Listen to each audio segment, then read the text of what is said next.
sesión anterior en relación con el dolo?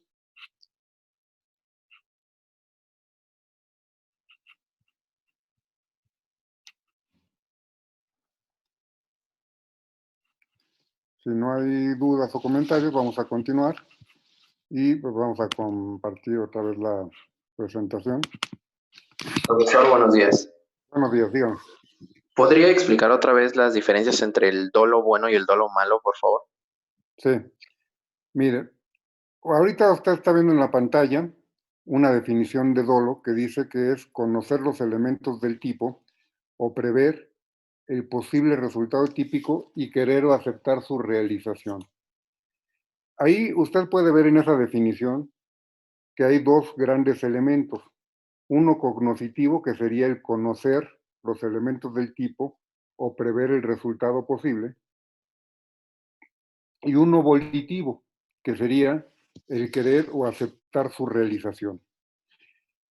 Esto es lo que entenderíamos como la definición de dolo, básicamente a la luz, haciendo una especie como de síntesis de lo que nos dice en el artículo 9, párrafo primero del Código Penal Federal y también de la definición que encontramos en el artículo 18 del Código Penal para el Distrito Federal.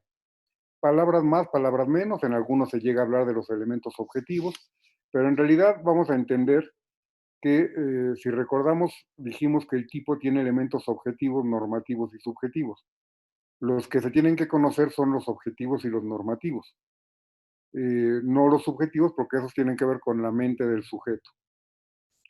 Si nosotros vemos esta definición, podríamos entender que además de querer el resultado o aceptarlo, se tendría que conocer que la conducta es ilícita para que hubiera dolo o no.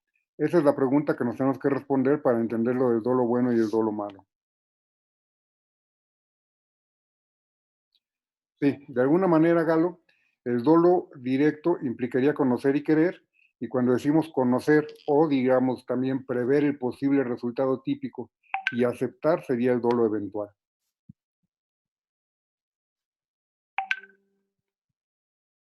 A ver, permítame.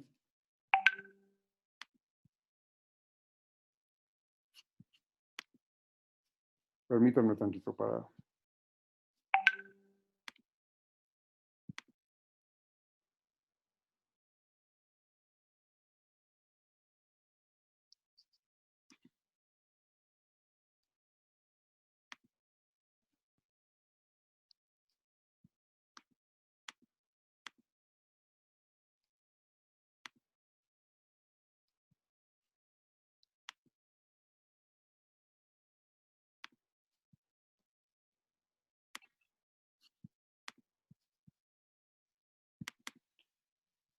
Regresamos a esta diapositiva que teníamos ayer. Si vemos, encontramos el dolo avalorado, que es el dolo bueno, sería conocer los elementos del tipo o prever como posible el resultado típico y querer o aceptar su realización, que es básicamente lo que estábamos viendo en la definición de la presentación de precio. Este sería el dolo avalorado porque no requiere para su existencia de del conocimiento de que la conducta es ilícita. El dolo valorado o dolo malo sí requiere ese elemento, por eso aquí viene esta tercera llave, que sería conocer la antijuridicidad de la conducta. La mayoría tiene una noción valorada del dolo. Por eso cuando yo les preguntaba en la sesión anterior qué entendíamos por dolo, muchos decían la intención de cometer un delito, la intención de dañar, siempre lo veían como una intención de hacer algo malo. ¿Por qué? Porque tenemos esa prenoción de que el dolo es un actuar negativo. Sin embargo, nosotros tendríamos que pensar que el dolo es un actuar o es la intención de una conducta. Y yo les pregunto, para que ustedes tengan una intención, ¿tienen que hacer una valoración sobre la licitud o la ilicitud de su conducta? ¿Tiene que hacer esto para que exista la intención? Podríamos decir, si yo no sabía que estaba prohibido, entonces no tuve una intención dolosa o el dolo sigue estando a pesar de ello. Y yo les decía que la sistemática finalista, que es la que estamos analizando en estas sesiones, tiene una concepción ontológica. Y eso quiere decir que vamos a ver la naturaleza de las cosas, cómo se dan en el mundo fáctico. Y la intención se puede tener aún sin tener esa noción de que la conducta es antijurídica. La mayoría de nuestras intenciones las llevamos a cabo o las generamos sin siquiera hacer una valoración respecto a si son antijurídicas o no esas intenciones o esa conducta que queremos realizar. Si ustedes van a una tienda y deciden guardarse un paquete de chicles en la calle, en la bolsa, lo hicieron porque quisieron, no porque hayan analizado en ese momento si era prohibido o era permitido. Si salen ahorita a la calle sin un cubrebocas, salen quizá preocupados de que se puedan contagiar, pero no se van a poner a pensar, ¿será ilícito o no? La intención ahí se tiene. Entonces esa es la idea que tenemos. Y esto nos va a llevar a consecuencias importantes. Primero, podríamos dar por sentado que existen estas diferencias, y le pregunto específicamente a Gabriel, si quiere contestar con el micrófono o por el chat, da lo mismo. eh, si ya le queda clara la diferencia entre la estructura del dolo valorado y el valorado. Simplemente el valorado tiene este elemento extra, que es el conocimiento de la ilicitud, que en términos de lo que es una intención en la naturaleza, no hace falta. ¿Le quedaría claro, Gabriel?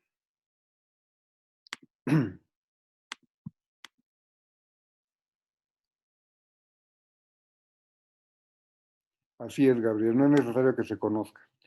Si esto a todo mundo le queda claro, nos va a tener que llevar a romper ciertos esquemas que también van a ser a veces complejos en cuanto a la ruptura. Por ejemplo,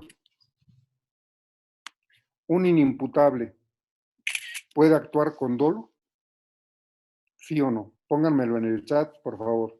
Nada más sí o no, no tienen que decir por qué. ¿Un inimputable podrá actuar con dolo?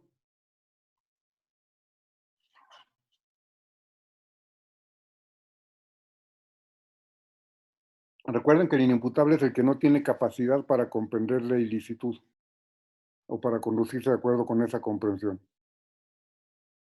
Tengo un sí, no, sí, no, sí, sí, no, sí. Bueno,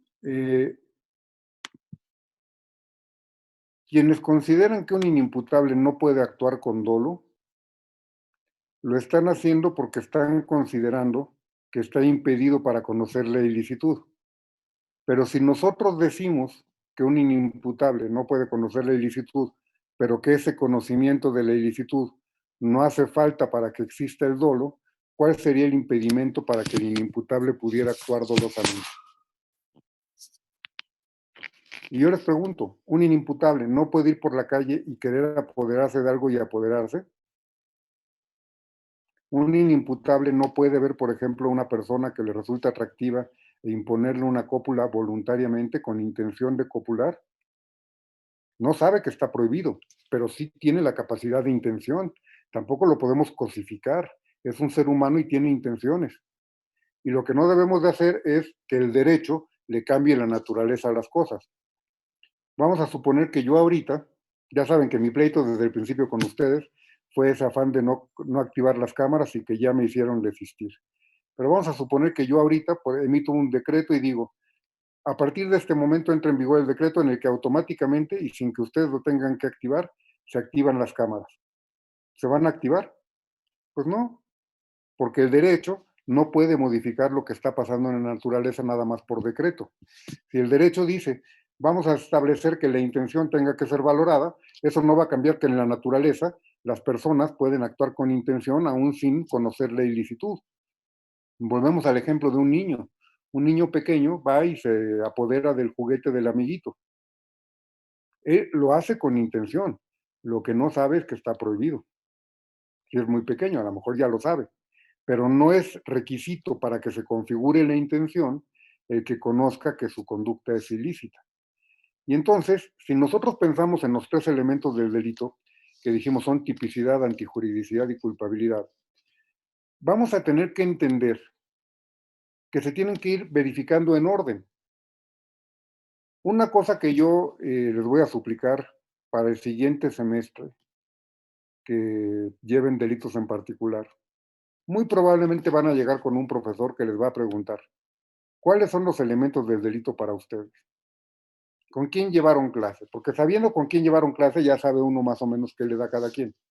Y eso lo hace uno nada más para ir viendo qué es lo que tienes que explicar otra vez para poder enfrentar todos con la misma metodología el análisis de los delitos en particular. Lo que yo les voy a suplicar es que el día que vayan a su primera clase de delitos en particular, con quien vayan, lleven aprendidos los elementos en orden. Es decir, si ustedes van a decir, tomando en cuenta una teoría pentatómica, por ejemplo, conducta típica, antijurídica, culpable y punible, que lo digan en ese orden. Si van a decir que son los tres que estamos viendo, que son tipicidad, antijuridicidad y culpabilidad, que los digan en ese orden. Porque hay una prelación lógica en los elementos. No vamos a hablar primero de la culpabilidad para ver si luego hay tipicidad y luego si es antijurídica. Primero necesitamos que el evento sea penalmente relevante y eso quiere decir que es típico. Luego vamos a ver si se cometió en forma antijurídica y luego vamos a ver si es reprochable. Luego les dice y empiezan, ay, pues era la punibilidad, la conducta, y entonces quiere decir que no lo tienen muy claro. Si nosotros tenemos claro este orden y nosotros decimos que el dolo está dentro de la tipicidad, como es el esquema que estamos viendo, y nosotros ya quedamos, cuando hicimos el análisis de qué elementos íbamos a trabajar, ya quedamos en que la imputabilidad la vamos a manejar dentro de la culpabilidad. Quiere decir esto que primero tenemos que acreditar la tipicidad y eso implica que ya acreditamos el dolo. Luego nos vamos a ver si es antijurídico. También el inimputable puede violar la norma, porque dijimos que la antijuridicidad va a ser una cuestión que vamos a analizar, bueno, con ustedes no lo hemos visto, pero vamos a analizarla de manera objetiva. ¿Es contraria a derecho, sí o no? No hace falta para que sea contraria a derecho que el sujeto conozca que viola la ley. Yo no puedo decir, yo no sabía que era ilícito y entonces ya no violé la norma. Si mi conducta es contraria a derecho, va a ser antijurídica. Entonces, el inimputable puede realizar un comportamiento típico y puede realizar un comportamiento antijurídico. Lo que no puede realizar es un comportamiento culpable.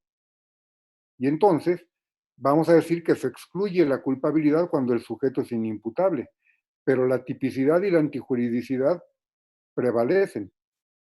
Y en ese sentido, vamos a tener que entender que el dolo lo tenemos que concebir en su forma avalorada, en su forma natural o neutra, es decir, sin ese conocimiento de la ilicitud. Y si lo vemos así, vamos a llegar a una conclusión. El inimputable sí actúa doloso o dolosamente.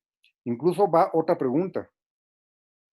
Eh, Cuando nosotros pensamos en una causa de justificación, por ejemplo, una defensa legítima, estamos actuando conforme a derecho, porque la norma nos permite realizar una conducta. La pregunta es, ¿se actúa con dolo o no? Cuando se actúa en defensa legítima. Mientras ponen sí o no, yo voy viendo las preguntas. Montserrat, ¿puede realizar un delito porque no tiene la capacidad de conciencia y decisión sobre sus actos? No. Si no tiene capacidad de conciencia y decisión sobre sus actos, el inimputable no puede cometer delito porque faltaría el elemento culpabilidad. Lo que sí puede cometer son infracciones penales. El inimputable comete infracción, que sería un evento típico antijurídico y peligroso en lugar de culpable. Pero nunca, nunca, nunca el inimputable va a cometer un delito y nunca, nunca, nunca va a recibir un castigo, va a recibir una medida de tratamiento. No sé si quedó claro, Montserrat. Galo dice, el dolo y la culpa se acreditan desde la tipicidad como un elemento subjetivo. Sí, son elementos subjetivos del tipo y entonces son elementos subjetivos de la tipicidad, pero no se acreditan desde la tipicidad, sino dentro de la tipicidad o con motivo de la tipicidad. Dice Gabriel si se actúa con dolo, Olga sí, si se actúa con dolo, si hay dolo, en la legítima se actúa con dolo. Ya todos dicen que sí. ¿Por qué? Porque ya entendieron que el sujeto con intención se va a defender y a lo mejor voy a matar a alguien en defensa legítima y lo estoy haciendo con conocimiento y voluntad, pero también con conocimiento de que estoy al amparo de una norma permisiva que dejará que la conducta sea típica y por lo tanto seguirá siendo dolosa, pero no será antijurídica. ¿Por qué? Porque hay una norma que la permite. Entonces fue una afectación a un bien jurídico intencionalmente causada, pero permitida por el derecho. Si esto ya quedó claro, creo que ya podemos dar por zanjado el tema del dolo bueno y el dolo malo y regresamos a lo que era la presentación de esta cuestión del dolo para hablar ahora de sus clases. Sí quisiera que hiciéramos un comentario brevemente en cuanto a esta definición, porque ustedes podrían confundirse y sería muy válido y me dijeran que es una contradicción este concepto de dolo con lo que he estado explicando del dolo avalorado. ¿Por qué? Porque si estamos diciendo que se conocen los elementos del tipo, esto podría interpretarse como que hay que conocer la norma y la respuesta es no. Cuando decimos que hay que conocer los elementos del tipo, lo que quiere decir es que tenemos que conocer las circunstancias fácticas de nuestras conductas, identificarlas tal como son y que es como están previstas en el tipo. Permítanme que les ponga un ejemplo, así para verlos un poquito más. Vamos a pensar en la persona más inculta que pueda haber. No vamos a ponerle nombre, en este momento no se me ocurre a alguien, seguramente todos conocemos a alguien muy inculto. Pensemos en alguien que incluso tenga la gran mala fortuna de no saber leer y escribir. Una persona analfabeta e inculta, porque hay personas que tienen cultura funcional, digamos. Vamos a suponer que esta persona va por la calle, encuentra a una persona que le es atractiva y le impone la cópula por medio de la violencia física o moral. Eso es una violación. Esa persona no sabe leer. Nunca ha leído el artículo 265, vamos a pensar que fuera federal por alguna cosa extraña de la vida, el 265 del Código Penal Federal que les voy a pedir que lo tengan a la mano. El 265 nos dice que al que tenga cópula por medio de la violencia física o moral con persona de cualquier sexo se le impondrá una sanción de algo así como de 6 a 16 años, algo por el estilo. O de 8 a 14, una cosa así, no me acuerdo cómo está ahí. Pero luego nos dice, para los efectos de este artículo, se entiende por cópula, y nos viene una definición. Bueno, imagínense que esta persona es detenida por haber cometido la violación, y el Ministerio Público le tiene que informar cuál es el motivo de la detención. Y le dice, a usted se le imputa el actuar doloso por medio del cual impuso una cópula por medio de la violencia física o moral, entendiendo por cópula la introducción del miembro viril en el cuerpo de la víctima por vía vaginal, anal u oral, sea cualquier el sexo de la víctima. Esa persona a lo mejor no va a decir, no, no, no, no, yo nomás la violé, porque no va a entender todo eso que le están diciendo. No conoce el tipo, pero eso no quiere decir que no sepa lo que es violar. Él sabía que estaba imponiendo una cópula. Sí, sabía lo que era una cópula, sí, a lo mejor le dice de otra forma menos elegante que el código, y eso que el código ya es bastante pornográfico en esa definición, pero él sabía lo que es una cópula, la sabía realizar y yo creo que la sabía, a lo mejor no la sabía definir, a lo mejor si nos ponen nosotros a definir, vamos a decir el acto de amar, vamos a vernos románticos, vamos a ver, pero a lo mejor él no, a lo mejor él va a decir, no, pues yo me le eché, así, perdónenme la expresión. Eh, en ese sentido, conoce la violencia, sabe que está imponiéndola por la violencia, sabe que va contra la voluntad, sabe lo que es la cópula, eso quiere decir que reconoce en su conducta los elementos que el tipo requiere. Y en ese sentido podemos decir que los quería, que los conocía y los quería. A eso nos referimos con conocer los elementos del tipo. Vamos a ver, porque tendremos que meter velocidad para avanzar en estas sesiones, porque, bueno, hoy sesiona el Consejo Técnico y el día de hoy se aprueba el calendario. La idea, lo que yo tengo conocimiento, es que va por el sentido de que vamos a terminar el 22 de mayo y se va a aprovechar para cursos remediales para quien no tuvo clases. A lo mejor ustedes ahí se apuntan y toman la clase otra vez en forma presencial, pero el curso va a terminar, entiendo, si es como me chismearon, que se va a aprobar para que termine el 22 de mayo. Entonces tenemos que apurarnos. Pero vamos a entender que en algún momento vamos a hablar de una figura que es el error de tipo.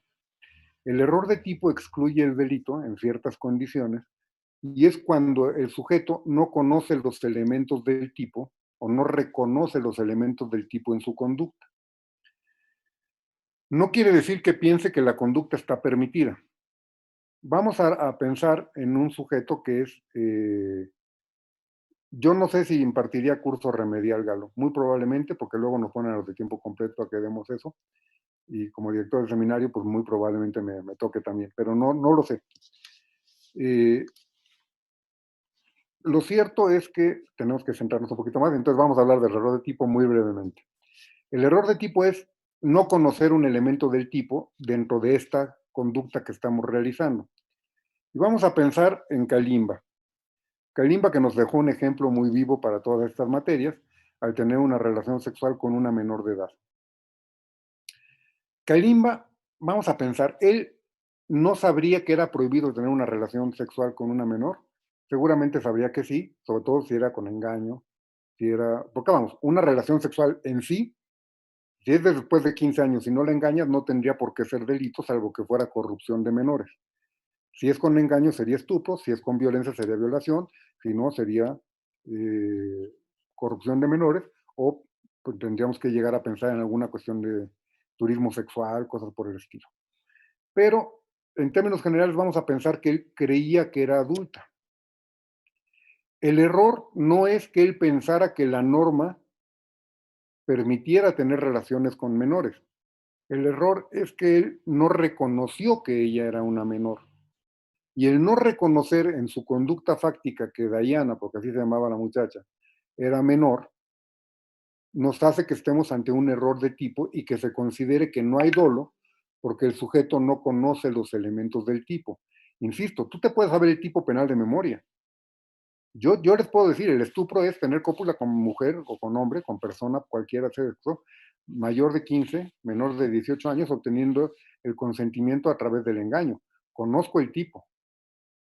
Pero si me encontrara una persona que parece de 18 o más, tengo una cópula con engaño y resulta que era menor, bueno, estaría actuando en un error de tipo y no es porque me equivoqué al interpretar el tipo, sino porque no reconocí sus circunstancias en mi conducta. ¿Sí queda claro a qué se refiere con conocer los elementos del tipo? Bueno, y prever el resultado típico no es que tú quieras el resultado, pero lo anticipas mentalmente, sabes que puede ocurrir y entonces llevas a cabo la conducta y entonces hay esa posibilidad de actuar dolosamente cuando aceptas el resultado. ¿Sí queda claro? Vamos a avanzarle y vamos a hablar de diferentes clases de dolo. Vamos a regresar a la presentación. Y si ya está claro esto, vamos a lo que decía Galo hace rato. Vamos a hablar de las clases. Bueno, ahorita vamos a definir nada más la culpa y vamos a irnos a las clases de dolo, luego las clases de culpa, y luego vamos a explicar un poco más la culpa. ¿De acuerdo? Esto simplemente es para que tengan claro lo que vamos a pretender explicar ahorita. Culpa implica producir un resultado típico previsible, se haya o no previsto, en virtud de la violación o del incumplimiento de un deber de cuidado objetivo. Es una definición muy elaborada. En realidad lo que nos está queriendo decir es que hay un descuido. Por descuido se produce un resultado típico, previsible, se haya o no previsto. Si nosotros vemos en el Código Penal Federal, en el artículo 9, vamos a encontrar en el párrafo segundo la definición de culpa. También en el artículo 18, después de la de dolo, viene la de culpa. Nos hablan ahí, sobre todo pensando en el del distrito, también de una cuestión que tendría que ser evitable. Esto es importante. Cuando hablamos de la culpa, decimos que una persona va a realizar un comportamiento de manera descuidada, porque eso quiere decir que incumple un deber de cuidado y que se refiere a cuál era la medida, cuál era la prudencia que tenía que haber tenido cualquier persona en igualdad de circunstancias. Por ejemplo, si yo voy a manejar el vehículo automotor y voy manejando a 200 kilómetros por hora, no estoy cumpliendo con el deber de cuidado que implica manejar un vehículo. Una persona tendría que ir dentro de los límites de velocidad. Ah, empezó a llover, entonces el cuidado debido es reducir la velocidad. ¿De acuerdo? Esto lo podrá ir normando el intérprete incluso a partir de normas como son las del ejercicio de la profesión. Vamos a pensar una negligencia médica. Si pensamos en un médico que llega al quirófano comiéndose una quesadilla, pues está incrementando el riesgo de una infección en la operación que va a realizar. Eso los médicos te dirían que es una mala práctica. Bueno, entonces vamos a tomarlo como que no cumplió con el cuidado debido. Si nosotros pensamos en una persona que tiene que estar vigilando un reactor nuclear y se pone a ver series de Netflix en lugar de estar viendo el monitor, está incumpliendo con el deber de cuidado que tendría que tener. Si una enfermera nos tiene que dar un medicamento y no se fija de qué cajita sacó el medicamento y nos da el medicamento equivocado, estaríamos diciendo que incumplió el deber de cuidado, que era simplemente verificar qué medicamento estaba dando. Es decir, hay una violación de cuidado que tenemos que ver de una forma objetiva. Una forma objetiva es con el parámetro que tendría que cumplir cualquier persona. Y ese deber de cuidado que se incumple hace que tengamos esta conducta como negligente o imprudente y que se tenga que analizar y se tenga que decidir cuál es ese deber de cuidado. Esa es una cuestión desafortunada de la culpa, que ya veremos más adelante, porque es lo que conocemos como un tipo abierto. Un tipo abierto es un tipo que el intérprete tiene que terminar de definirlo de alguna manera. Desafortunadamente no podemos tener un catálogo de culpas. Antes se decía al que por imprudencia, negligencia, impericia, descuido, etcétera, etcétera, y se cambió por esta fórmula general del deber de cuidado. La verdad es que con la fórmula como estaba antes tampoco te daba mucho porque decir, bueno, impericia. Impericia es que no tienes la habilidad para hacer algo, pero aún así tendrías que hacer una valoración para ver si la tenía o no la tenía el sujeto en el caso concreto. Entonces, lo que llegamos es esta valoración genérica y es el juez el que tendrá que decirnos si la persona actuó en forma culposa o no, porque decíamos, sería imposible tener un catálogo de culpas. Imagínense que el código nos dijera, se consideran conductas culposas el no lavarse las manos antes de cocinar. 2, el tomar el cuchillo en una forma incorrecta. 3, el meter las manos a la licuadora. 4, el manejar el vehículo. O sea, imagínense la cantidad de conductas culposas que se podrían definir si quisiéramos agotarlas todas en una descripción legal. Entonces tenemos esta cuestión. Lo que sí tenemos que tener como elementos comunes es, tiene que haber la violación de un deber de cuidado. Segundo, tiene que producirse un resultado típico que debe de ser previsible y se puede o no haber previsto. ¿De acuerdo? Cuando decimos que no se previó, hablamos, ya lo veremos más adelante, de una culpa inconsciente. Cuando decimos que sí se previó, el sujeto confía en que no se producirá el resultado, pero es una culpa previsible. ¿De acuerdo? ¿Nos queda más o menos claro este tema?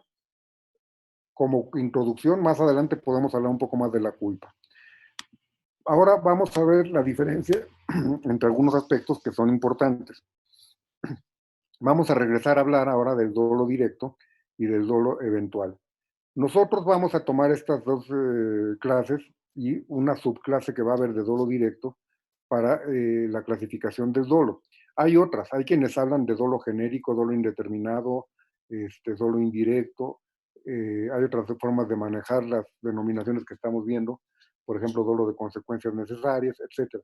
La que nos vamos a quedar es la que es mayoritariamente aceptada en esta sistemática, que serían dolo directo y dolo eventual. Y el dolo directo, que puede ser de dolo de primer grado y de segundo grado, el dolo eventual, que es conocer y aceptar. Ya lo anticipaba hace rato Galo. Dentro de este conocer en el dolo eventual, lo que estamos entendiendo es que se prevé como posible el resultado típico. ¿Cuál es la diferencia? ¿Se acuerdan que decíamos en la definición de dolo que hay un elemento cognoscitivo, que es el conocer, y uno volitivo, que es el querer? Uno de conocer y otro de voluntad. En el caso del dolo directo de primer grado, el sujeto conoce y quiere. Lo mismo vamos a considerar para el de segundo grado, a diferencia del eventual en el que el sujeto solamente acepta el posible resultado. Esto, si yo se los dejo así, pues no les dice nada en cuanto a la diferencia del dolo directo de primer grado y del dolo directo de segundo grado. Lo voy a explicar en este momento. Lo que sí vemos es que hay una diferencia en cuanto a la intensidad de la voluntad, porque aquí se quiere y aquí se acepta. No es lo mismo querer que aceptar, ¿de acuerdo? El que quiere, vamos a decir, en el dolo directo, está buscando un resultado. Prácticamente a eso tendríamos que llegar. En el dolo eventual, si ocurre, pues ni modo. ¿Sí, sí nos queda clara la diferencia? Vamos a suponer que alguno de ustedes dijera, yo quiero matar a una persona. A ver, ¿había algo en el chat?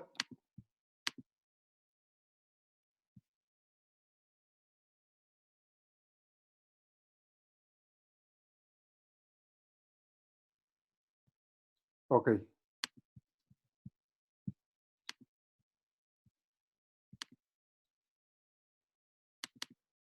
ahora sí. Ok, entonces, ahora sí vuelvo a decir lo que había mencionado. El elemento cognitivo y volitivo lo tenemos claro en los dos puntos, pero es diferente la intensidad de la voluntad. En el dolo directo de primer grado se quiere, en el dolo eventual solamente se acepta. Y decíamos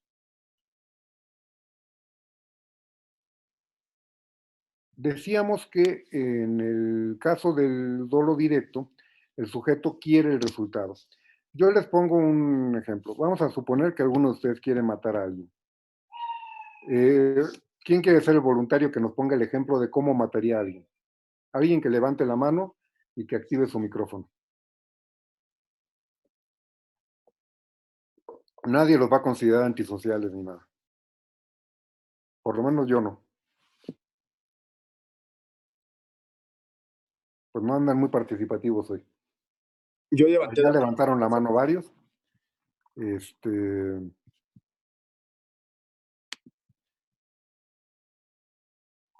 a ver, para ver quiénes son.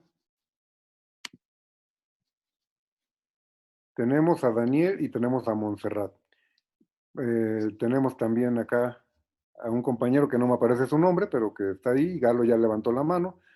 Es que yo pensé que le iban a levantar así en la aplicación, pero bueno, ya son varios.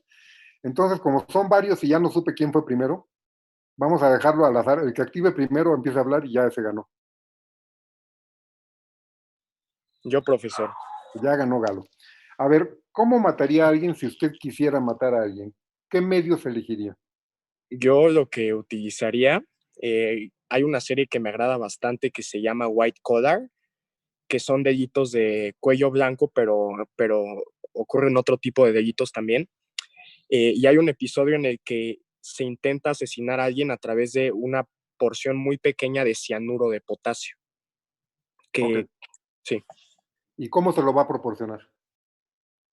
Algunos laboratorios producen el cianuro de potasio para estudios químicos bueno, se vende como en pastillas muy, muy pequeñas. Entonces, la cuestión sería introducirlo en alimentos o bebidas. Yo creo que sería lo más fácil. Ok, vamos a suponer que usted quiere matar a alguien dándole ese cianuro de potasio. Usted le va a dar eso en la comida. Vamos a suponer que son esa persona y usted las únicas que van a comer en ese momento y le va a dar el cianuro para que se lo coma. Ahí diríamos que tenemos muy claro el dolo directo de primer grado, que sería la intención de producir la muerte de esa persona. Es el resultado que busca en la conducta, con la conducta. Le da el medicamento. Ok, ahí no tiene muchas posibilidades de error, salvo que se equivoque y se coma usted el plato envenenado. Pero vamos a suponer que lo marcó bien y entonces puede que lo logre, puede que no, porque a lo mejor no se termina comiendo la porción en la que estaba la pequeña pastilla o no se alcanzó a disolver y no tuvo la dosis letal.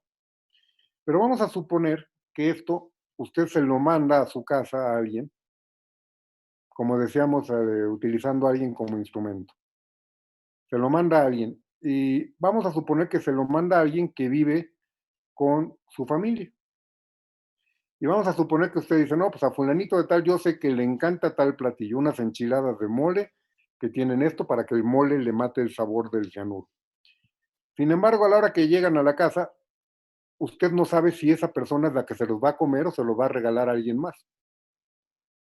hay la posibilidad de que sea otra persona la que se muera. ¿Sí estaríamos todos de acuerdo? Vamos a suponer que se lo dan, usted se lo mandó a la madre de la familia es la persona más abnegada que pueden encontrar, y entonces el hijo dijo, ay, qué ricas se ven tus enchiladas, ay, te las regalo, mijito, y se las come el hijo. Y entonces el hijo se muere. Ahí diríamos que esa es una posibilidad que usted tendría que haber anticipado. Usted no quería matar al niño, usted quería matar a la mamá. Sin embargo, diríamos que hay una posibilidad y aceptó esa posibilidad al realizar el acto. Ahí diríamos que habría un dolo directo por lo que es la muerte de la madre y habría un dolo eventual por el posible resultado típico que se pudiera producir a cualquier otra persona. ¿Sí nos queda clara esa diferencia? Ahora vamos a suponer que yo soy el que va a matar a alguien y yo decido utilizar un aparato explosivo. Voy a poner el vehículo, el aparato explosivo en un vehículo. Vamos a suponer que esa persona normalmente se va sola. Vamos a suponer que estamos yendo a la facultad y sale de la facultad y normalmente se va sola. Yo le puse el explosivo para que cuando active el switch o cuando oprima el botoncito para que arranque el carro, explote la bomba. Hay dolo directo de primer grado en cuanto a la muerte de esa persona porque estoy buscando que esa persona se muera. Tal vez ese día le va a dar una ventona a alguien más. Puede que se muera alguien más o puede que haya alguien junto al vehículo cuando estalle y muera alguien más. Es una posibilidad que estoy aceptando, hay un dolo eventual por esa persona. ¿Sí queda claro? Vamos a suponer que la bomba la pongo en un avión en el que van a ir 100 personas y va a estallar en pleno vuelo. Hay un dolo directo de primer grado por la persona que quiero matar. ¿Hablaríamos de dolo eventual por todos los demás pasajeros, por los otros 99? ¿Hay una posibilidad de que se mueran o es seguro que se van a morir? Vamos a suponer que la bomba va a estallar a 10,000 pies de altura. ¿Ustedes creen que hay forma de que se salven? Así la sobrecargo nos haya dicho que las salidas de emergencia hay en la ventana, en las salidas de emergencia, en la ala, en la parte posterior, pues va a estallar y se van a morir todos. Entonces, ahí no habría posibilidad. No, yo les diría ahora que seguro se mueren. Yo no vería cómo podrían sobrevivir a un estallido. O sea, imagínense que estalla, el avión revienta en pleno aire a 10,000 pies de altura. ¿Cómo se salva alguien? Entonces se van a morir todos. Sería como un daño colateral inevitable, Valeria. En el dolo eventual sería un daño colateral posible, que se acepta. Entonces, de lo que estaríamos hablando es de que este dolo directo de segundo grado o este dolo eventual se refieren a resultados adicionales a los que un sujeto busca y lo que va a hacer la diferencia es si es inevitable ese resultado adicional o si es solamente posible. Si el resultado es inevitable, lo vamos a considerar como dolo directo de segundo grado. Y lo vamos a considerar como dolo directo porque al ser inevitable y llevar a cabo la conducta, lo vamos a equiparar a que la quieres producir. En cambio, en el eventual, al ser solo posible, se considera que solamente se está aceptando la posibilidad. Active su micrófono, Galo, por favor. Profesor, entonces, en este mismo sentido, podríamos decir que para que algo se considere dolo eventual tendría que haber conocimiento de la posibilidad, pero desinterés. Se acepta con cierto desinterés, si ocurre ni modo. No se busca. Si ya se busca, es que ya es dolo directo de primero o de segundo grado. Entonces, vamos a suponer que yo pongo la bomba en el avión. Va a estallar cuando esté a 10,000 pies, así está programada la bomba. ¿Podríamos encontrar los 3 tipos de dolo en esa conducta?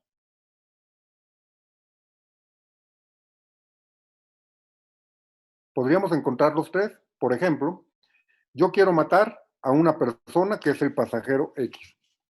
Vamos a suponer que yo quiero matar. Vamos a suponer que yo quiero matar al pasajero X. Ese pasajero X sé que va en el vuelo. Mi intención va para matarlo a él. Hay dolo directo de primer grado.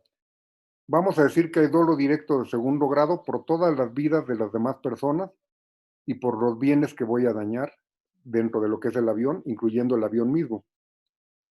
Pero pudiera ocurrir que ese avión, al caer los restos, maten a más personas. Eso no es seguro. Puede caer en despoblado, puede caer en una ciudad, puede caer en una carretera y tuvo la mala suerte que le cayó encima a alguien. Ahí habría un dolo eventual. Sé que es posible que le caiga a alguien que esté desafortunadamente abajo de donde está yo y también lo mate. Entonces ahí tendría las tres formas de dolo. El directo por el que quería matar, el de primer grado. El directo de segundo grado por todos los demás que van en el avión y por el daño al avión y a las pertenencias de quienes iban ahí. Y el eventual por lo que pueda causar al caer los restos. ¿Sí queda clara la diferencia entre las tres clases de dolo? Bueno. Ahora la pregunta tendría que ser en relación con, permítanme, con la culpa, en un sentido. Vamos a abrir una presentación que es de pura culpa, para ver si nos queda claro. La vamos a ver lo más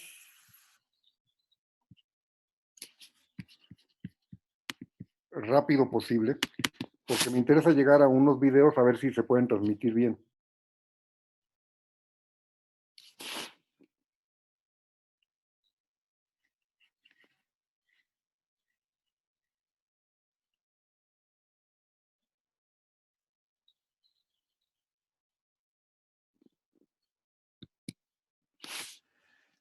Vamos a manejar la presentación, vamos a pasar unas cosas muy rápidas porque no nos vamos a meter en esos rollos, porque hay unas cosas que no hemos visto y hay otras que son muy elementales, pero simplemente vamos a entender que de entrada la culpa es una figura que ha sido tradicionalmente maltratada, vamos a decir, porque siempre la culpa se le ubica donde va el dolo y siempre como que es un apéndice del dolo.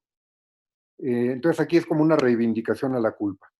Por lo pronto vamos a decir, ¿qué es la culpa? Si nosotros lo vemos a nivel de la Real Academia Española, vamos a encontrar diferentes acepciones. La que nos interesaría sería la tercera, porque no es así una cuestión de, la primera sería como, fulanito tuvo la culpa. Eso no es a lo que nos referimos cuando hablamos de culpa. Hecho de ser causante de algo sería lo mismo, el que tuvo la culpa. Omisión de diligencia exigible, que sería la omisión del cuidado exigible a alguien, que implica que el hecho injusto o dañoso resultante motive su responsabilidad civil o penal. Esa es la que nos interesaría. Y la última es como el sentimiento de culpa, que tampoco es lo que nos interesa en este momento. Entonces, podemos seguir adelante. Esto nada más es una mera referencia. Cuando nosotros hablamos en materia penal de que hay una necesidad de que haya dolo o culpa para que haya delito, lo vamos a entender hoy en día como una prohibición de la responsabilidad objetiva. Esto lo pueden encontrar incluso dentro del Código Penal para el Distrito Federal. En los primeros 5 artículos encontramos una serie de principios. Dentro de esos principios está este así enunciado como la prohibición de la responsabilidad objetiva, y que básicamente lo que nos implica es que para que haya delito tiene que haber dolo o culpa, para que haya una conducta delictiva. Y entonces, en el derecho penal, para que haya delito, lo estamos poniendo aquí, debe haber dolo o culpa. Ya sabemos lo que es el dolo, aquí lo vamos a recordar de cualquier manera.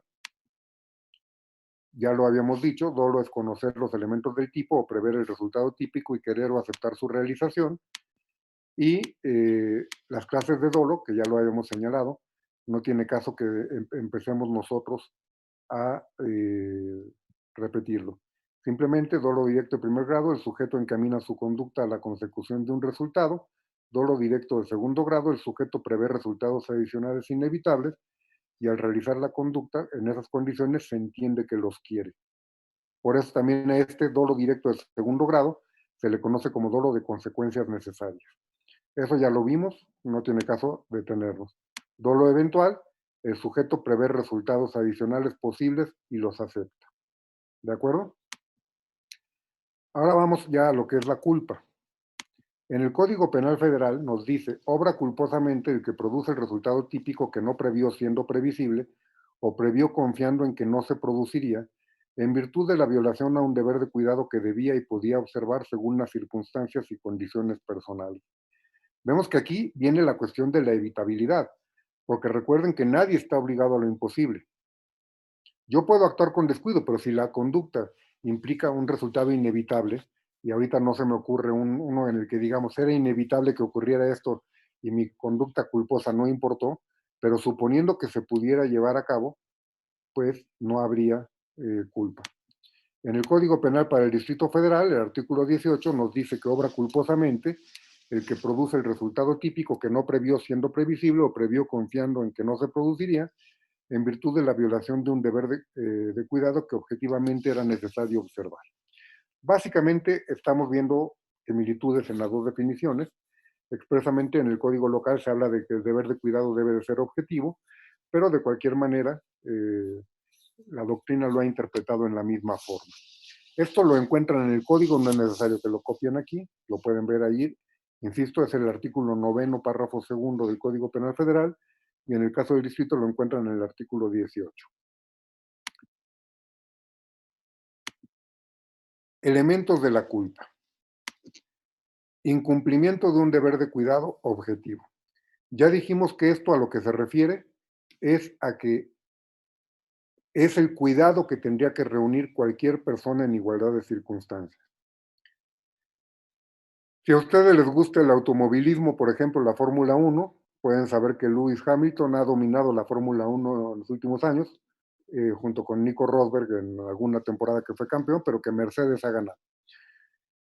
Si nosotros vamos a ver un accidente de tránsito en el que chocó Lewis Hamilton, no vamos a analizar si actuó dolosa o cuando se actuó culposamente en función de sus capacidades como piloto de Fórmula 1. Vamos a analizar si cumplió con el deber de cuidado que cualquier persona en igualdad de circunstancias tenía que cumplir. O sea, si él choca, por ejemplo, en la Avenida de los Insurgentes porque le dio por manejar aquí en la Ciudad de México, porque se pasó el alto, no vamos a ver cómo maneja como piloto de Fórmula 1, sino él como conductor en la Ciudad de México, como cualquier otro, tenía que respetar la luz roja del semáforo, sí o no. Y en ese sentido vamos a decir que actuó incumpliendo el deber de cuidado, porque lo vemos de una forma objetiva. ¿De acuerdo? Tiene que haber un resultado previsible, puede haberse previsto o no. Por eso vamos a hablar de que hay dos clases de culpa, la culpa consciente y la culpa inconsciente, pero ahorita lo veremos. Tiene que haber la posibilidad de evitar el resultado. Si no hubiera esa posibilidad, pues de cualquier manera no podría haber culpa, porque recuerden, la idea es producir el resultado típico por el incumplimiento del deber de cuidado. Si el resultado típico era inevitable, quiere decir que el deber de cuidado no fue el que lo produjo. Ahora, el deber de cuidado tenemos que verlo desde el punto de vista interno o externo. Desde el punto de vista interno, tenemos que entender qué es el deber de previsión, el estar alerta de los posibles resultados que podemos producir, de los peligros que podemos enfrentar, digamos. Esto quiere decir que yo, por ejemplo, si voy a manejar y voy a ir en exceso de velocidad, yo debería de pensar, ¿qué pasa si el carro que va al lado se mete en mi carril? ¿Qué pasa si se atraviesa un niño corriendo porque pasó una pelota? ¿Qué pasa si me fallan los frenos? ¿Qué pasa si pasando la curva hay un objeto detenido en el carril en el que voy? Yo tendría que estar alerta de eso. Ese es el deber de cuidado. Tal vez no lo haga. Tal vez simplemente yo aumente la velocidad y no me preocupo por eso. De cualquier manera, el resultado es previsible, porque es previsible que cualquiera de estas cosas ocurran. Y si yo produzco un resultado típico sin haber estado alerta, va a haber una culpa inconsciente, es decir, sin previsión. Pero como el resultado era previsible, se me va a seguir responsabilizando por ese resultado típico. Es decir, va a haber la culpa inconsciente o sin representación o sin previsión, porque no me anticipé al resultado, pero siempre que sea previsible, será sancionable. Este deber de cuidado en lo interno es detectar los posibles resultados que podría tener. Quiere decir que si yo no incumplo con este deber de cuidado interno, me estaré ubicando dentro del ámbito de la culpa inconsciente, culpa sin representación o culpa sin previsión. Pero seguirá habiendo culpa en la medida en que el resultado sea previsible. Si sí advierto los riesgos, entonces ya tengo que cumplir con el deber de cuidado externo, que esto implica comportarse de acuerdo con el peligro advertido. Si yo digo, sí, se puede atravesar alguien, pero me vale, no estoy actuando conforme al peligro que advertí, no estoy cumpliendo con el deber de cuidado. Y esto se va a manifestar a partir primero del deber de omitir conductas reservadas a especialistas. Yo me acuerdo de la clase con el doctor Franco, un día que él se quejaba del cambio que hubo en la definición de culpa, cuando se incluyó esta idea del deber objetivo de cuidado. Y él nos decía, es que está mal porque antes, por ejemplo, se hablaba de la impericia. Dice, ¿qué pasaría si una persona toma un manual médico y empieza a ver las instrucciones para operar a alguien de la cabeza? Y lo hace con mucho cuidadito. A lo mejor ahí diríamos que ya actuó con el cuidado debido, pero no tiene la pericia que tiene un médico. Entonces no me gusta esa definición. Vamos a suponer que ahorita yo me dirijo a generaciones pues, mucho más avesadas en lo que es la tecnología. Vamos a pensar que yo les digo, yo pongo un tutorial de YouTube, ya ni siquiera me voy a TikTok porque esos duran como un minuto, ¿no? Pero me voy a YouTube y entonces en YouTube me dicen, tienes que seguir estos pasos. Sí, evidentemente lo podría hacer. Y seguramente se me moriría el paciente. Porque ya no diga lo de la impericia, ya no es aplicable. No, sí es aplicable, porque sería una forma de cumplir con el deber de cuidado. Si yo soy un médico que atiende en los consultorios del doctor Simi, recetando medicamentos similares, puede que sea muy buen médico general, puede que sea un buen médico internista, pero ¿ustedes se dejarían operar del cerebro por ese médico? ¿Ustedes se dejarían operar del cerebro por un dermatólogo? Pues no, yo buscaría un neurocirujano. Digo, a lo mejor ese es el que tendría que ser. Tal vez tendría que ser más especializado y tendría que ser un neurocirujano oncólogo. Tal vez tendría que, o sea, ya tendríamos que ver cuál es el padecimiento. Pero ya sería negligente de un médico general meterse a operar algo que tendría que ser de un especialista. Esa sería, por ejemplo, una forma de cumplir con el deber de cuidado externo. ¿Sí queda claro? Otro, deber de preparación o información previa. No sé si alguno de ustedes ha tenido la pues, mala fortuna de que ya lo hayan tenido que operar. Qué bueno y espero que así sigan. No es padre que te operen, la verdad, ¿no? Pero hay formas, porque toda operación implica riesgos. Lo primero que tendríamos que hacer es tener estudios preoperatorios. Por ejemplo, ¿qué condiciones tiene el paciente? ¿Aguantará la operación o no?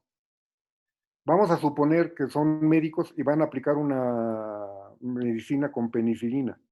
Pues tienen que averiguar si es alérgica a la penicilina la persona, porque se puede morir si es alérgica y le aplican la dosis. Entonces, desde preguntarle, pero no nada más preguntarle, a lo mejor hacer una pequeña prueba colocando un pequeño piquete de penicilina para ver si no hay reacción. ¿Por qué? Porque una persona puede decir, yo no soy alérgico a la penicilina, pero esa alergia se puede desarrollar posteriormente. Entonces, hay que tomar ese tipo de precauciones para tratar de reducir los riesgos de alguna manera. Eso es parte de cumplir con el deber de cuidado. Y en términos generales, sería el deber de actuar prudentemente en situaciones peligrosas para mantenernos dentro del nivel de riesgo permitido. Ya lo tendríamos que hablar más adelante cuando hablemos de la imputación objetiva, que hay un nivel de riesgo en las actividades que realizamos en la sociedad. Y lo más fácil y lo más comprensible podría ser hablar de el manejo de un vehículo automotor. El manejar un carro es peligroso. Podemos producir resultados típicos, aún respetando todo el cuidado debido, aún respetando todas las disposiciones de tránsito. Pero si lo hacemos de esa forma, vamos a reducir el riesgo que implica o vamos a actuar dentro del riesgo permitido. ¿De acuerdo? Entonces, si a mí me dicen, manejar un vehículo es peligroso, sí, pero si lo haces en los límites de velocidad, lo haces concentrado, lo haces con las dos manos en el volante, no vas hablando por teléfono, no vas chateando, de alguna manera vas dentro de un límite permitido. Si tú empiezas a realizar conductas como ir cambiándole a la música, vas contestando el WhatsApp, pues vas aumentando el riesgo y eso quiere decir que estás siendo imprudente, estás actuando con descuido, estás incumpliendo el deber de cuidado. ¿Queda claro? Eso es volver a la fórmula genérica. Actuar prudentemente dependiendo de lo que estés realizando, pero para actuar dentro del riesgo permitido. ¿De acuerdo? Esto nos vamos a saltar porque no hemos visto nada de imputación objetiva y entonces no le van a entender.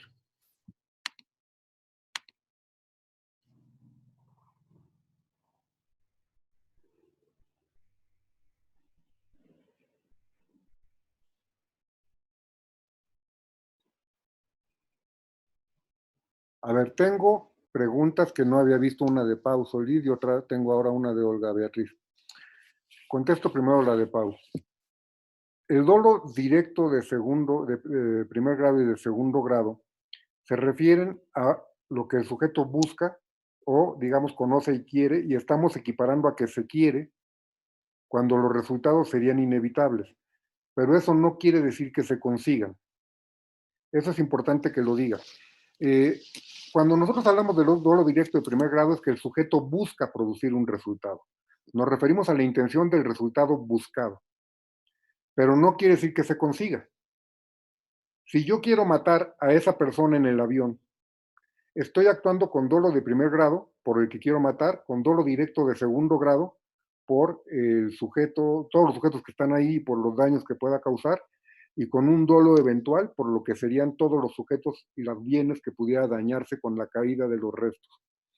Vamos a suponer que no estalló la bomba porque se cebó. Bueno, pues es una tentativa de homicidio. No quiere decir que se tienen que producir esos resultados. Yo actué con ese dolo.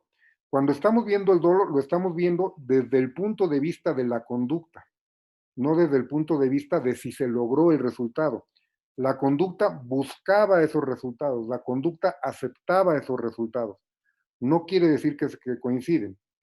Y qué bueno que lo preguntó, porque fíjense que a mí me llegó a pasar cuando los extraordinarios todavía se aplicaban por jurados de profesores en lo individual, que no eran así como genéricos, que tú les preguntabas clases de dolo, por ejemplo, y te decían el dolo directo es cuando la intención coincide con el resultado.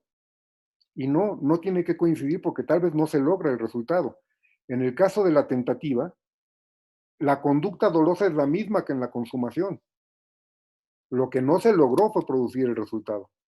Pero si era dolo directo en la tentativa, es el mismo dolo directo que en la consumación. Lo único es que no se produce el resultado. Aquí estaríamos diciendo, hay tentativa de homicidio porque querías matar a esa persona. Sería muy complejo que se dijera que había tentativa de homicidio por todos los demás para el segundo grado, porque ni siquiera sabías cuántos iban. Sabes que todos los que vayan ahí se van a morir si estalla. No podría haber tentativa de dolo eventual. En el dolo eventual, recuerden que el sujeto acepta un posible resultado típico, pero no lo busca. No podríamos decir que no logró el resultado que buscaba, cuando en realidad nada más lo estaba aceptando. Entonces la tentativa la vamos a identificar con el dolo directo, principalmente el de primer grado. ¿De acuerdo? Si nosotros pensáramos en un dolo directo de segundo grado, ¿se podría excluir la tentativa? No del todo. Vamos a suponer que en el caso de la bomba en el carro, yo pongo la bomba con el suficiente explosivo para que se mueran todos los que estén dentro del carro, pero en lugar de activarse automáticamente, la tengo que activar yo. Vamos a suponer que yo me doy cuenta que se suben 2 personas al carro, yo nada más quería matar a uno. Si digo, bueno, pues ni modo, ¿para qué se subió? Y la activo, pero sé que forzosamente se van a morir los dos, entonces hablaríamos de dolo directo de primer grado por el que quería matar y dolo directo de segundo grado por el otro que se va a morir. Vamos a suponer que no estalla a pesar de que lo activo. Bueno, entonces sí me podrían decir que había la tentativa de homicidio de los dos, porque los dos se iban a morir seguros si hubiera estallado. En el avión les digo es más ambiguo porque no sabemos ni cuántos iban. ¿Sí, sí queda claro? Pero lo importante es que el dolo no implica que se consigan los resultados. Lo que estamos analizando es que yo contemplo, yo preveo todos esos resultados y sé que si la conducta es exitosa se van a morir todos.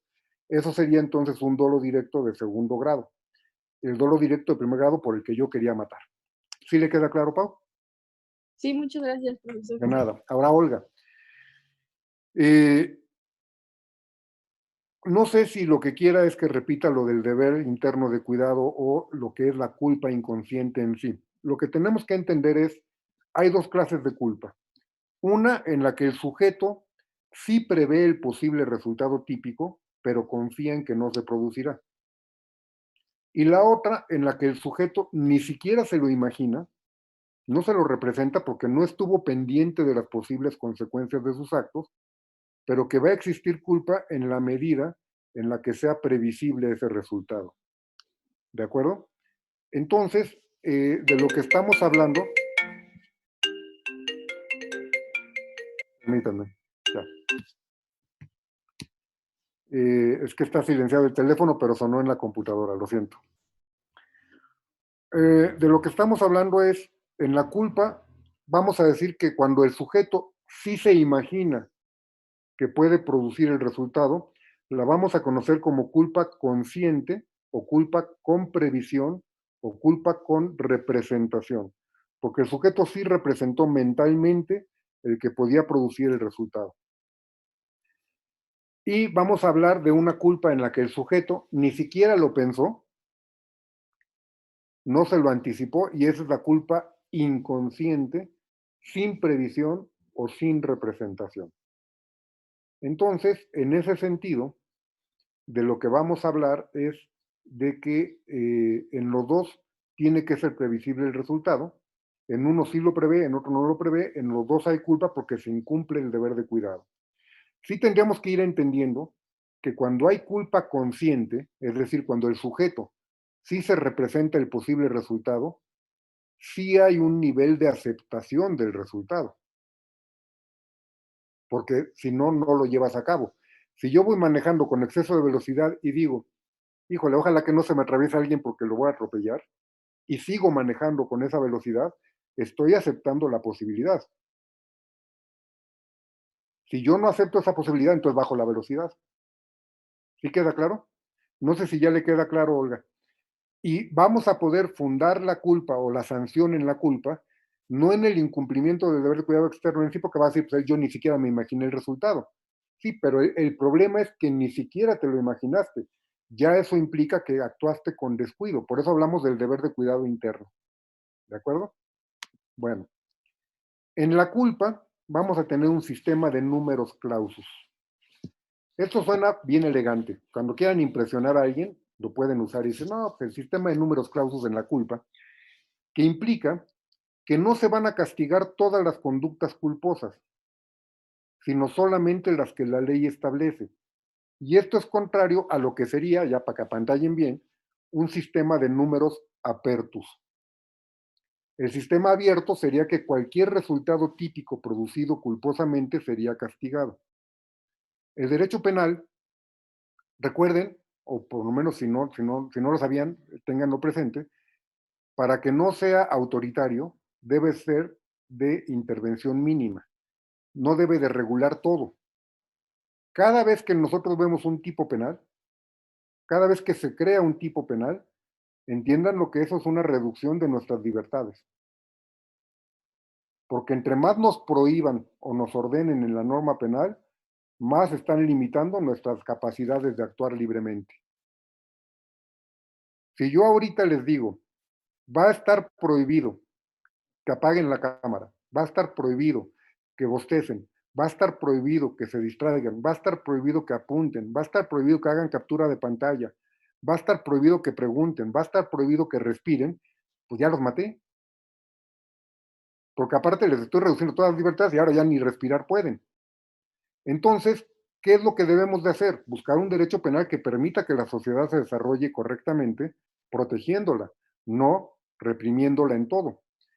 Y si nosotros pensamos, es más fácil que nosotros, y piénsenlo en ustedes mismos, realicen conductas culposas que dolosas. Yo así me lo quiero imaginar. Si yo les pregunto a ustedes, ¿ustedes creen que van a cometer un delito en la vida?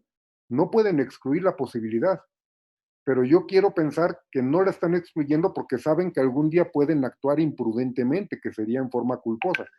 No porque estén pensando, no, capaz de que un día amanezco con ánimo doloso y cometo un delito intencional. Entonces, el sistema de números clausus lo que hace es limitar la posibilidad de que haya un castigo para todos los resultados típicos producidos culposamente. Al respecto, el artículo 60 del Código Penal Federal nos dice, las sanciones por delitos culposos solo se impondrán en relación con los delitos previstos en los siguientes artículos.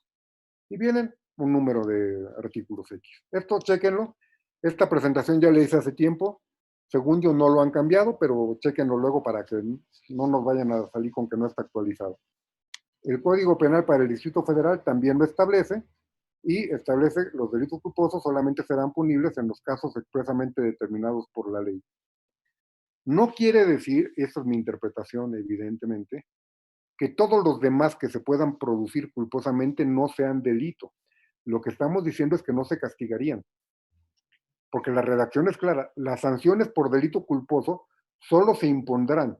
A contrario sensu, las sanciones por delito culposo no se impondrán en los demás casos. Igual en el artículo 19, los delitos culposos solamente serán punibles en los casos expresamente determinados por la ley. Quiere decir que en los demás casos, los delitos culposos no serían punibles. Y eso es importante porque aquí quiere decir que estamos hablando de que hay delitos culposos impunes. No es que no sean delito. Por ejemplo, si ustedes se fijan en el federal, en el código local también hay algún número de artículos que están señalados como no sancionables. Pero si se fijan en el federal que tenemos el listado aquí, no viene el 329. El 329 es el aborto. Y el aborto, ¿por qué no lo incluyeron aquí?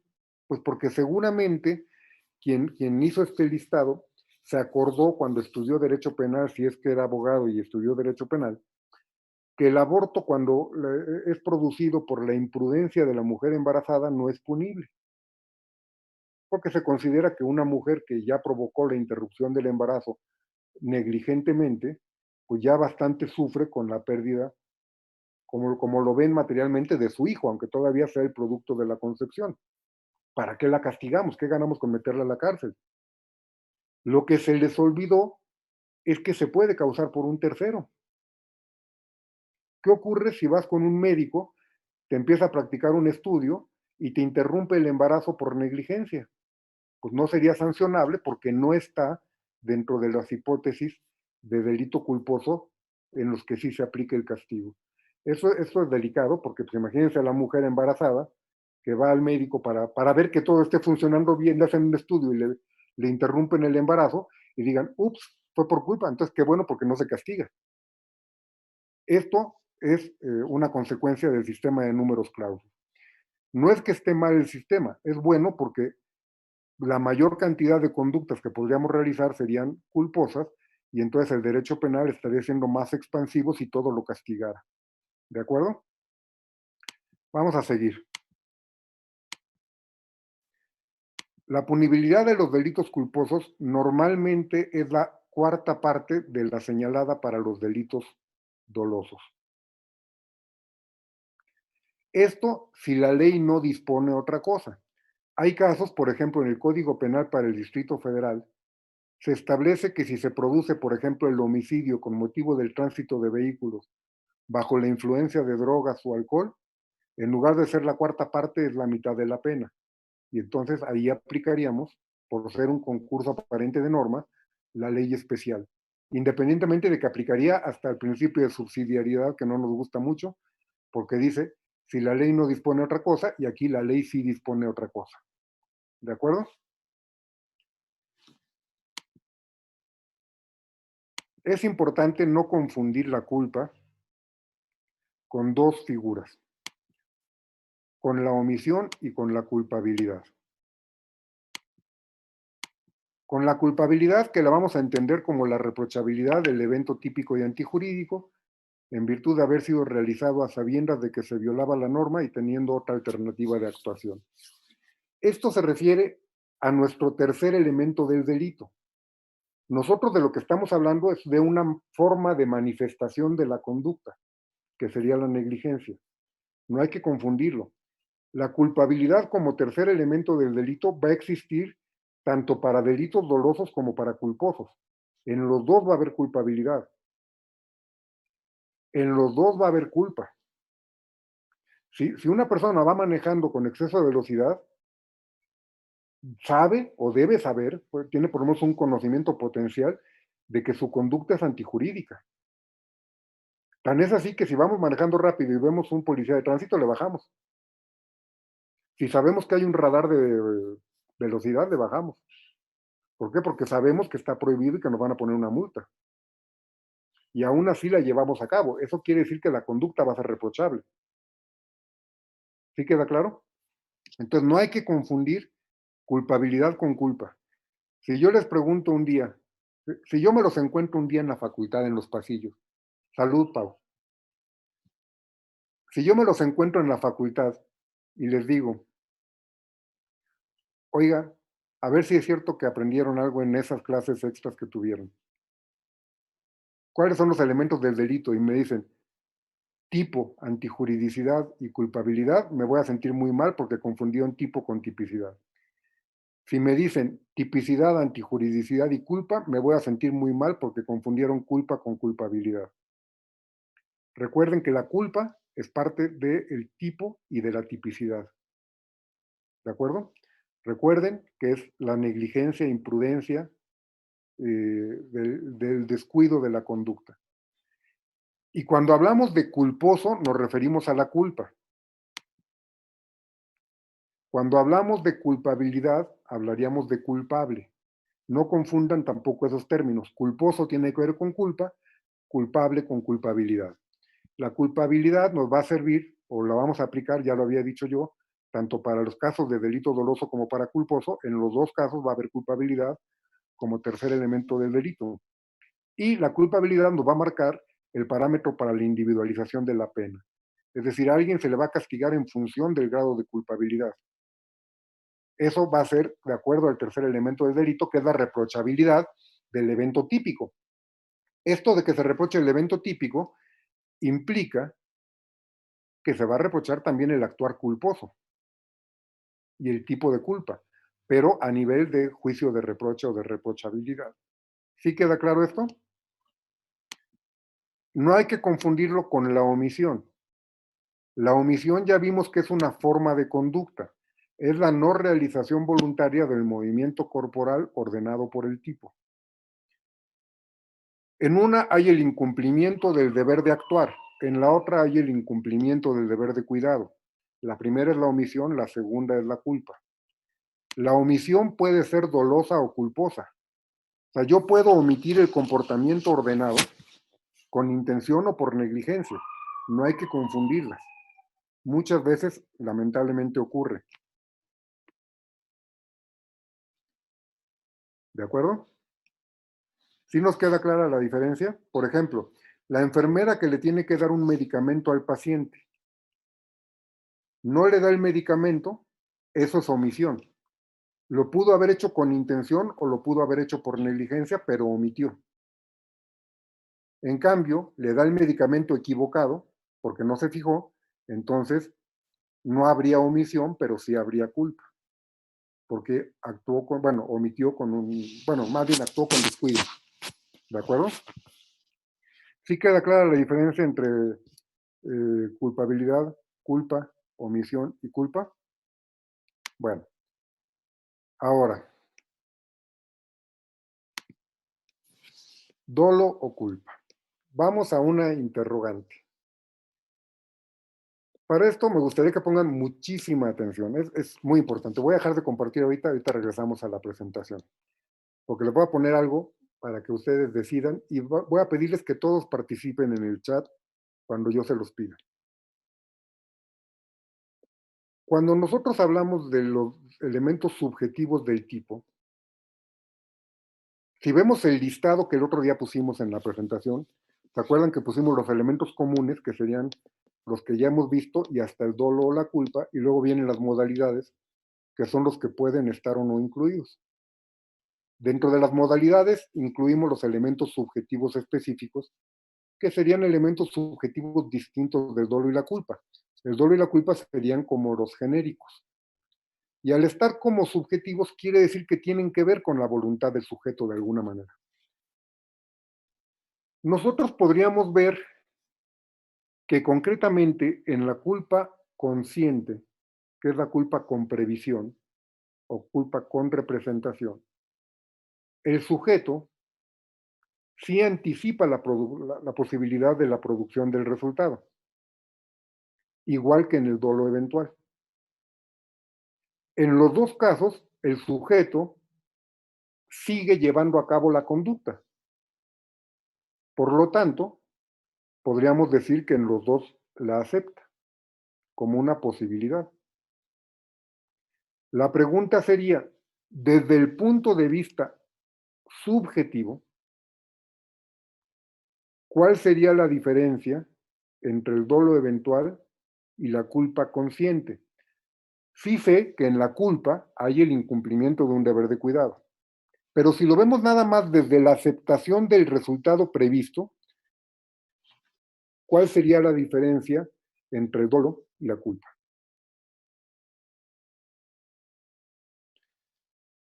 Esto tienen que tenerlo presente ustedes. Les voy a poner unos ejemplos. Hay uno que normalmente pongo en clase, pero implicaría un dibujo y la verdad es que por más que aquí haya una pizarra, yo soy re malo para dibujar. Entonces, se los podría plantear así medio platicadito nada más. No sé si quieran, pero vamos a manejar. Mire, Gabriel, el problema es que si yo actúo culposamente previendo el resultado y sigo actuando con negligencia, de alguna manera lo estoy aceptando. Vamos a imaginar, vamos a poner el ejemplo rápido. Vamos a suponer, y ese ejemplo yo lo tropicalizo porque es un ejemplo, es algo que ocurrió realmente en algún país europeo, si no mal recuerdo, porque lo vi en un libro europeo y lo estoy tropicalizando. Una persona va de México a Cuernavaca.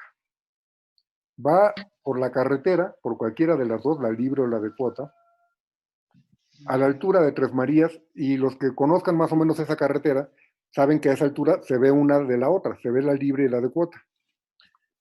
Vamos a suponer que va por cualquiera de ellas, a las 11 de la noche, está oscuro, va manejando a la velocidad correcta, va todo bien, pero de pronto ve que se atraviesa un ser vivo, pero no alcanza a identificar qué es, y lo atropella. Se sigue de frente sin saber si atropelló a una persona o a un animal, podría ser un perro tal vez. Se sigue de frente. A los 4 kilómetros, si no mal recuerdo era la distancia que marcaba el ejemplo, se detiene para bajarse y ver que no hayan quedado huellas de sangre en el vehículo, en la defensa. Después se vuelve a arrancar, llega a su destino, vamos a pensar que era Cuernavaca. Inquieto porque no sabe si atropelló a una persona o a un animal, se regresa para ver si hay movimiento de servicios de emergencia en el lugar, pero se regresa por la otra autopista, aprovechando que de una se ve la otra, para que no lo vinculen con el atropellamiento. La pregunta sería, ¿qué delitos cometió si es que cometió delitos? Podríamos decir que, bueno, cuando regresa, eso me faltó decirles, cuando regresa por la otra autopista, se da cuenta que hay ambulancias, que hay patrullas, así se detiene tantito y ve que hay un cuerpo cubierto por una sábana. Obviamente mató y mató a un niño.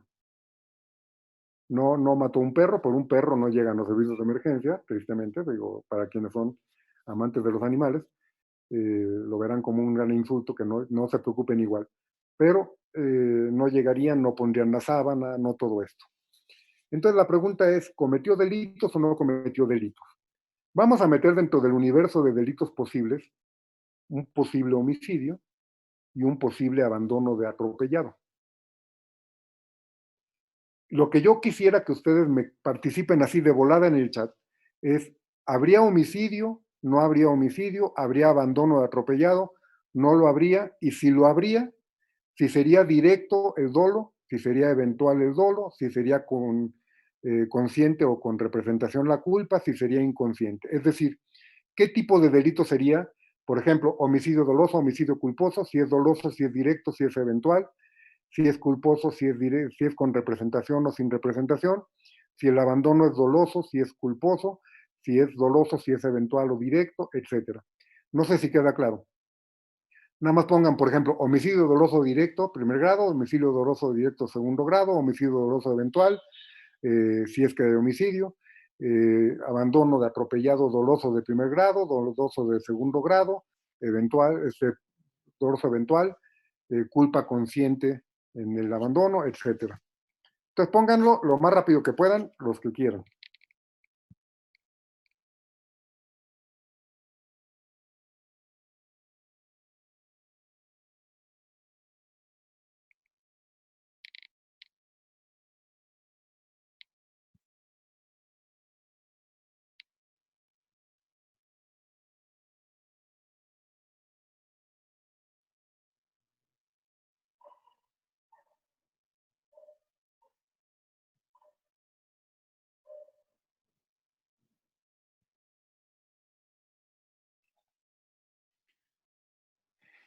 A ver, Antonio Ramírez, explíqueme un poquito ese homicidio doloso a futuro, por favor.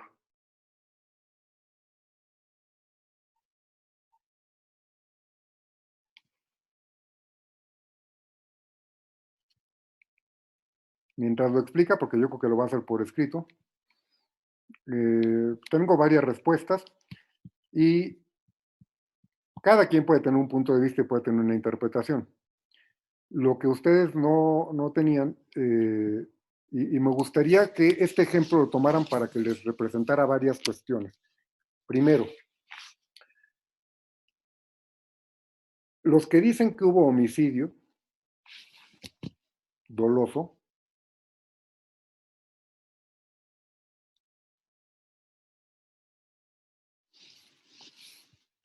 a ver, dice Karen, homicidio culposo pero atropellado doloso. Será abandono de atropellado doloso, ¿verdad?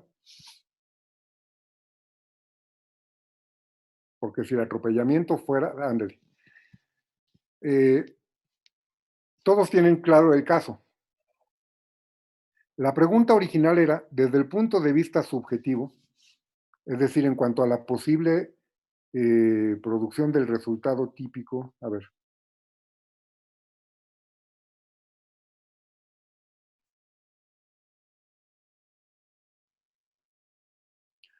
No, Antonio, ahí sí no podría estar de acuerdo con usted, porque eso significaría que el manejar un vehículo sería doloso.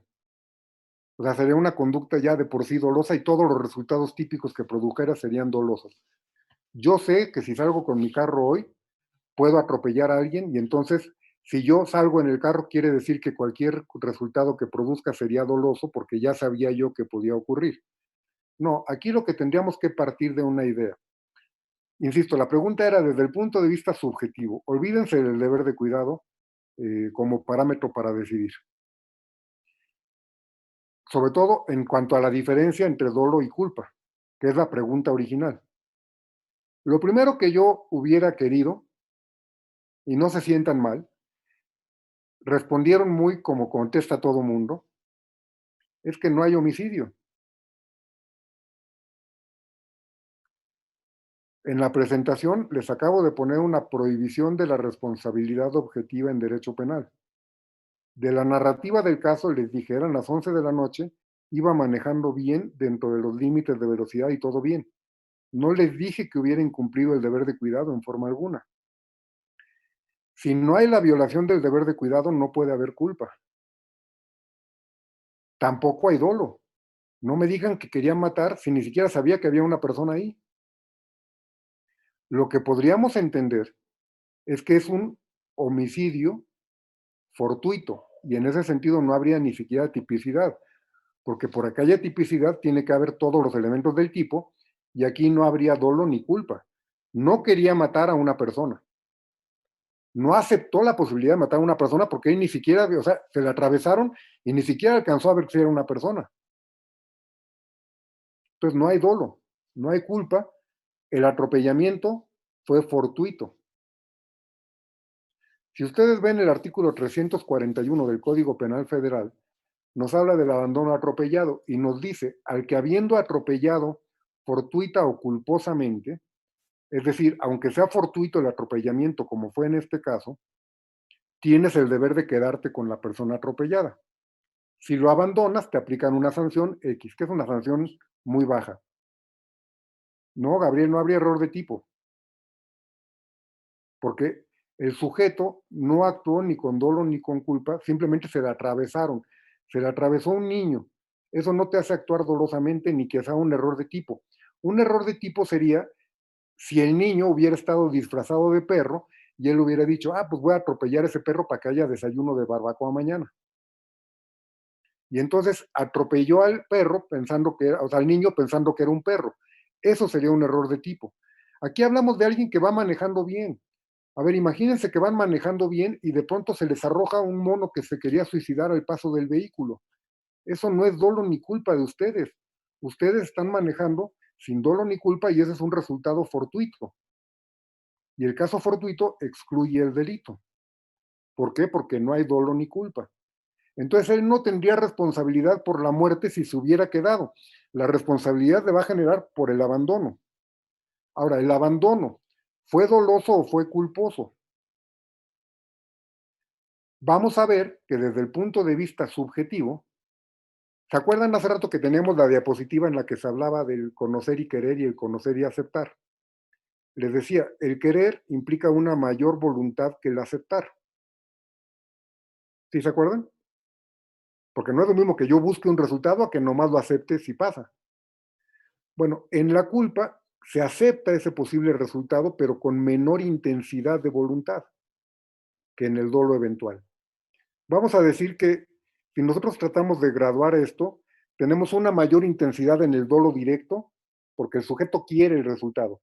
Vamos a manejar tanto en primero como en segundo grado, porque sería inevitable si el delito es exitoso.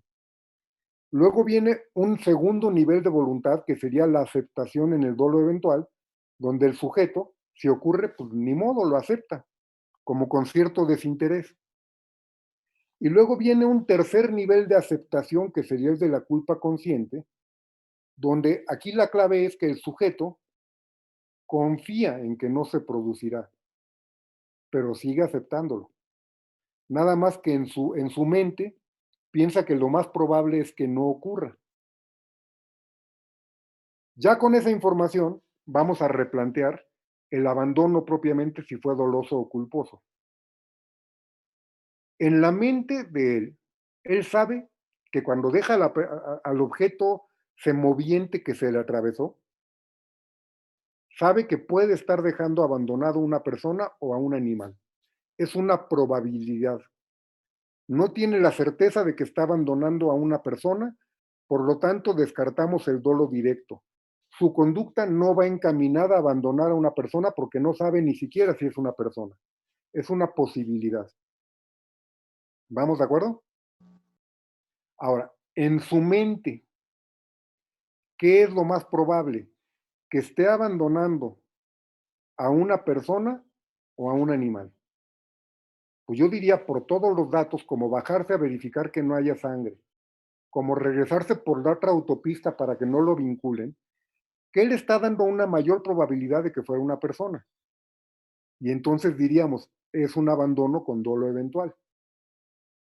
Si él hubiera dicho, atropellé esto, ha de haber sido un perro, y se va sin preocuparse de eso, sabe que puede estar atropellando, dejando una persona atropellada, pero está confiando en que sería un perro. O sea, no se preocupó, no le dio más cuidado. Fue descuidado al no bajarse a verificar que no fuera una persona, pero su conducta no nos marca un dolo, nos marca una culpa. Fue inconsciente, fue culposo su dejar al abandonado por no bajarse a verificar, porque simplemente prevé que podría ser una persona, pero confió en que fuera un perro. Ahí vemos la diferencia entre el dolo eventual y la culpa consciente. ¿Sí queda claro? Ahora, les voy a poner otros dos casos. Y aquí quiero que todos los que están aquí presentes participen en el chat. Y lo que me van a decir es 1 y 2, si es doloso o culposo, si es doloso directo, si es doloso eventual, si es culposo con representación o no, en los dos casos. Les voy a plantear dos casos y luego los vamos a resolver. Primer caso es un muchacho, es un caso real. Un muchacho que una vez le hicieron la parada en un retén del alcoholímetro. Y él no se quiso someter a la fuerza porque pues, claramente venía borracho. Pues no, eso se dice. Se arranca para que no le hagan la prueba y un policía brinca y se sujeta al cofre. Y este se lo lleva en el cofre, choca y el policía muere. Entonces la pregunta ¿sería homicidio doloso? Si es doloso, si es de primer grado, si es de segundo grado, si es eventual, o sería culpa, es decir, fue por una negligencia, y en ese caso si sería consciente o inconsciente. A la larga, si es consciente o inconsciente, el único que nos lo podría confirmar sería él, porque es el que nos tendría que decir si lo previó o no lo previó, pero dentro de la lógica, ¿qué pensamos nosotros? Si sería consciente o inconsciente que llevando a una persona en el cofre, si chocas, se puede morir o no. Yo creo que la mayoría sí lo tendría que prever. Entonces tendríamos que suponer, primero, si fue doloso, y en caso de que fuera doloso, si fue directo, de primer grado o de segundo grado, o si fue eventual. Y segundo, si fue culposo, si fue culpa consciente o inconsciente. ¿De acuerdo? El segundo caso es el de un programa, un anuncio que estaban grabando para un espectáculo que era el de Solo para Mujeres. Tal vez se enteraron porque los dos casos fueron muy famosos. El de Solo para Mujeres iban varios motociclistas en periférico grabando el promocional y llega un carro y choca contra los motociclistas que estaban ahí. Uno de ellos sale proyectado, cae y muere. En ese caso hablaríamos de homicidio con dolo directo, con dolo eventual, con culpa consciente, con culpa inconsciente, si fuera dolo directo, si fuera de primer grado o de segundo grado. ¿Sí les quedan claros los casos? Repito, el primero es el que lleva en el cofre al policía, choca y se muere el policía. Esa muerte sería dolo directo de primer grado, dolo directo de segundo grado, dolo eventual, culpa consciente o culpa inconsciente. El segundo, el de Solo para Mujeres, que es el que choca contra los motociclistas. Sería dolo directo de primer grado, dolo directo de segundo grado, dolo eventual, culpa consciente o culpa inconsciente. Esto es, porque ustedes lo tienen que ver, cuando hablamos de los elementos subjetivos, muchas veces se manejan a nivel de deducción, de las circunstancias deducimos, porque el único que nos lo podría confirmar sería el sujeto que actuó. ¿De acuerdo? Entonces me tienen que poner dos. Primer caso, si sería culpa, por ejemplo, Luis Mesa dice culpa, si sería culpa consciente o inconsciente. En el segundo caso, si sería culpa o dolo, etc. Maestro, Entonces me regreso porque tenía una pregunta. ¿Qué pasó, Olga? ¿podría repetir completo el segundo caso, por favor? Sí, van los motociclistas, era en la noche, ya tarde, en el periférico, en los carriles centrales, van en las motos, van grabando el comercial y llega un carro y los choca y sale uno volando, cae proyectado el conductor de la moto y se muere. Ok, Mientras, gracias. Mientras contestan, yo voy viendo una pregunta. Dice Karen, si regresó y vio que sí cometió el delito al no confesar, ¿sería solo una omisión? No, el no confesar no tiene nada que ver, Karen, en el ejemplo del de Cuernavaca. Simplemente el delito está cometido por el abandono. No sé cómo lo hicieron para detectar que fue él, porque este es un caso que viene en tema doctrinal. Fue un caso que sí ocurrió y que sí detectaron y le pudieron vincular la conducta a esta persona. Tal vez pueda ocurrir como un amigo mío que una vez chocó, que iba bien borracho, chocó con un árbol, alcanzó a esconder el carro como pudo, se fue a su casa, llegó sin carro, y al día siguiente su papá llegó y le dijo, ven, vamos a ver tu fechoría.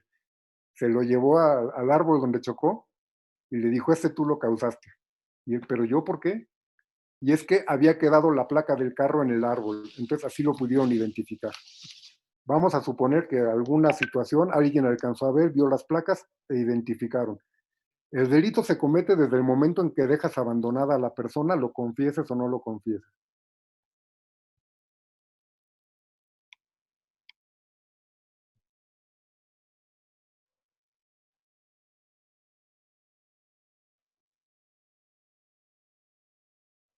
A ver, Luis, el dolo lo vamos a tomar como valorado o avalorado para toda la sistemática, para todos los delitos.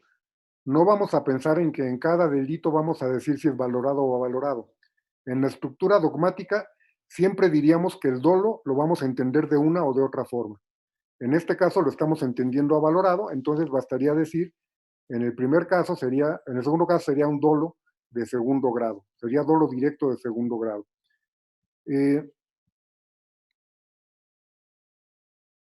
Yo en lo particular les voy a decir mi interpretación. Vamos a ir por descarte. En el primer caso, que es el del alcoholímetro, yo descartaría el dolo directo. Porque para mí, yo no diría, el conductor seguro dijo, este güey se subió a mi cofre, yo lo voy a matar. Y lo quiero matar. Yo no entiendo que él haya dicho, lo quiero matar, o de mi conducta sé que seguro se va a morir. Porque eso significaría que él sabía que iba a chocar. Y él ni quería chocar. Si el sujeto no quería ni un arresto de 36 horas, menos quería una pena por homicidio. O sea, él no quería, obviamente, que lo agarraran, pero no estaba pensando en matar al policía, no lo quería matar. Entonces yo no diría conocer y querer ni en dolo directo de primer grado ni en dolo directo de segundo grado. ¿De acuerdo?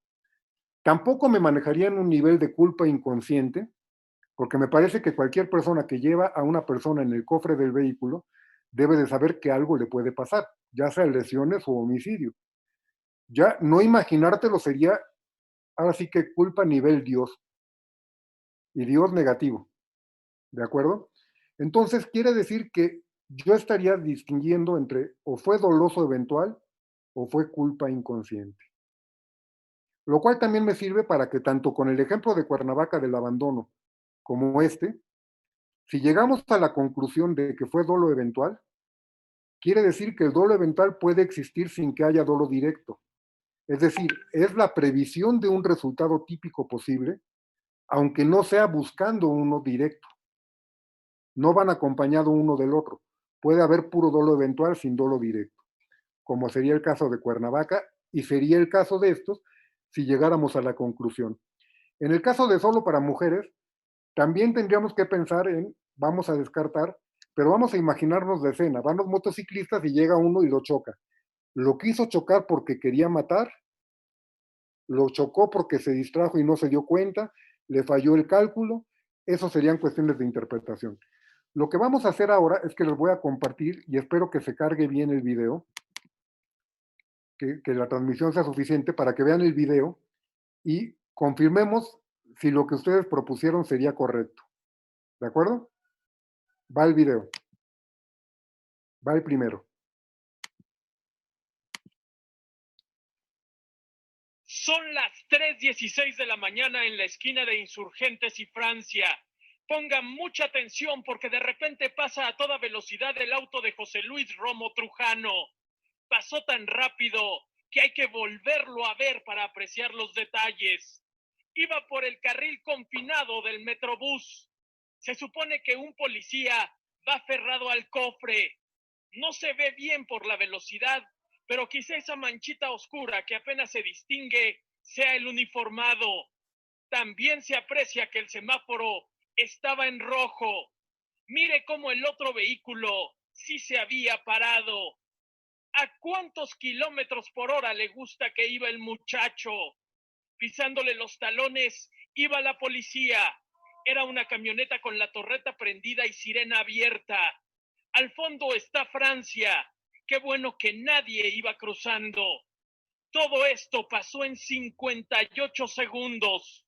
Cuando la cámara de la Secretaría de Seguridad Pública gira, la camioneta está chocada. Del cofre sale humo. Fíjese bien. A un lado está tirada la estatua de Juan Pablo II. En el motor hay fuego. Policías corren por insurgentes. Se acercan al auto y sacan a José Luis Romo Trujano. Un autobús maniobra para evadir a unas patrullas. La cámara no deja de moverse y el automóvil sigue incendiándose. Llega una patrulla más y un policía empieza a dirigir el tráfico. Nadie puede creer que la estatua del Papa esté ahí tirada y la base derribada. Marco Morales Ferrero, Fuerza Informativa Azteca. Bueno, este video... José Luis Romo, sigue el ahorita, joven que pero... arrolló al policía Luis Fernando Corona la madrugada de ayer en un punto de revisión del alcoholímetro, será consignado al reclusorio sur por ser presunto responsable de homicidio de este oficial. La Procuraduría Capitalina los presentó hace unos minutos y esto fue lo que dijo. No hice nada a propósito, jamás atentaría contra la vida de alguien. ¿Pero te sientes arrepentido? No va a hacer ninguna declaración. Por evitar un arresto de 36 horas, este joven podría alcanzar una pena de 8 a 20 años de prisión si se encuentra responsable del homicidio doloso de este policía. Este sería el reporte. Bueno, mantienen su posición. Yo, en lo particular, debo decir que fui un poco omiso con ustedes porque no les di todos los datos. Porque lo que quería es que lo tomaran primero como, seguramente fue una cuestión culposa. Se lo llevó, fue imprudente, etcétera. No, el fulano se lo llevó de Avenida de la Paz, que es por donde está la bombilla, hasta la calle de Francia, que es donde está la estatua del Papa. Es 1 kilómetro, según dicen, a 100 kilómetros por hora. Ustedes díganme si dentro de lo que sería la aceptación que podría tener el sujeto, él aceptó como, bueno, si ocurre, ni modo. Yo nunca voy a decir que él quería matar al policía. Pero yo creo que esto es un dolo eventual, porque estaríamos diciendo, está aceptando esa posibilidad, más que decir, yo confié en que no le iba a pasar nada. Simplemente con que se cayera a esa velocidad, las lesiones hubieran sido importantes. Ni siquiera tenía que chocar. Entonces, para mí, sería un dolo eventual. En primera instancia, lo condenaron por un dolo eventual. En segunda instancia, y tras la intervención de su universidad, porque debemos decir que es colega, él era estudiante de Derecho, era un estudiante de la Universidad Panamericana, y la Universidad Panamericana fue la que le entró y lo defendió y todo esto, y al final lo condenaron ya en segunda instancia por culpa grave. Pero para mí, era dolo eventual. ¿Sí queda claro? Ahora vamos a ver el otro video. ¿Sí se alcanzó a ver bien en cuanto a la velocidad y todo? ¿No se pasmó?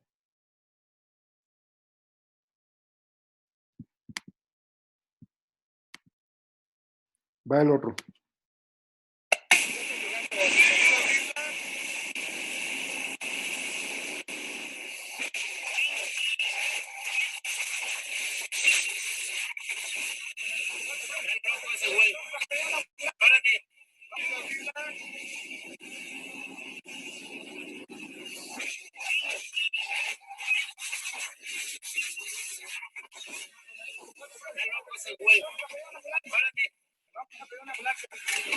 Lo lanzó más de 15 metros.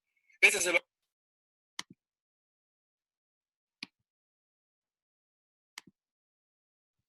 ¿Cambió su punto de vista? Televisa decía, es doloso directo. En realidad, lo que ocurrió es que este fulano se quedó dormido, según los dictámenes periciales que se llegaron a dar, y sería culposo.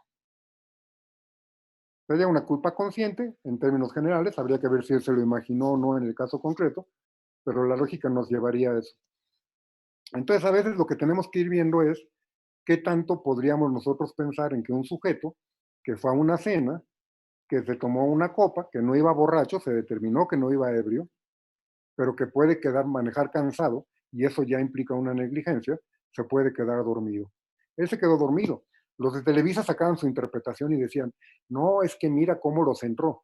Y es que el de Solo para Mujeres, es Sergio Mayer, el que es actualmente diputado, y pues estaba muy metido con los de Televisa. Entonces, Televisa tomó mucho partido aquí y casi quisieron juzgar.